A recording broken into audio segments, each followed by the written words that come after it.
தாவேகாக்கு ஓட்டு போட்ட இந்த இளைஞர்கள் பார்த்தோம், நம்ம ஆஃபீஸ்ல இருந்து வந்து போயிருக்கிறாங்க அங்க ஷூட் பண்றதுக்காக கேமரா டீம்ல இருந்து. அப்ப கேமரா டீம்ல இருந்து போயிட்டு வந்த விஷால் என்ன சொல்றாரு நம்ம கிட்ட, இந்த மாதிரி நான் பார்த்தேன், அங்க வந்து அவ்வளோ பேரு எனர்ஜியா. சார் செல்ஃபி எடுத்துக்கலாமா சார்? யார்கிட்ட? விஜய் கிட்டயா? விஜய் கிட்ட இல்ல, சிபிஎம் ஆபீஸ்ல, சிபிஐ கிட்ட. அதுதானே முக்கியம்.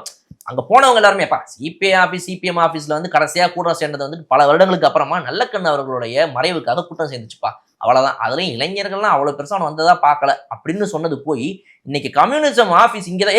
எங்கடா அந்த கம்யூனிஸ்ட் ஆபீஸ் எங்க இருக்குன்றாங்க நம்ம சென்னையில, எங்கடா இருக்குது?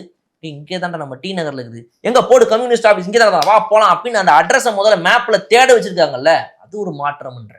அவங்க அனைவரும் அங்க போயிருக்காங்க. எதுக்கு? விஜய் வருவார், விஜயை மட்டும் பார்த்துட்டு கிளம்பிடலான்னு வந்தாங்களா? இல்லையே. போயிட்டு சார் அவங்கள விஷ் பண்ணிருக்காங்க, சூப்பர் சார், நீங்க கொடுத்த அந்த 2 சீட்ல இன்னைக்கு தாவேக்கு ஆட்சி அமைக்க போகுது, வெரி குட் சார். அவங்கள பார்த்து கையை கொடுத்து பேசுறாங்க. இந்த ரிலேஷன்ஷிப் கிரியேட் ஆயிருக்குதுல்ல, இது அருமையான ஒரு விஷயம்.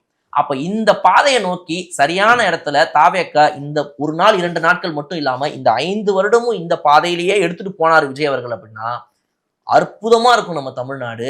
நல்ல ஒரு அரசியலும் மக்களும் நல்ல அரசியல் வயப்பட்டு அற்புதமா எல்லாரும் போவாங்க அப்படின்றத நான் நம்புறேன்.